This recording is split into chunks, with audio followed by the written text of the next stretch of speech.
Hola a todos, en este vídeo voy a mostrar cómo conectar estos auriculares en la aplicación.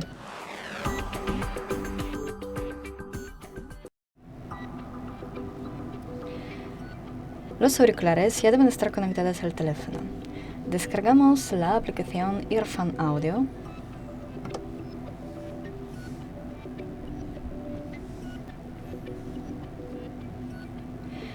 Abrimos la aplicación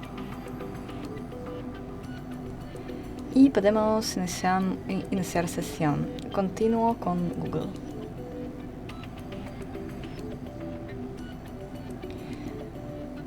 Elegimos una cuenta.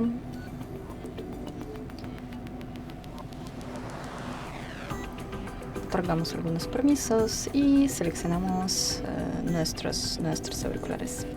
Eso es todo. Gracias por ver, denle like y suscríbanse a nuestro canal. Adiós.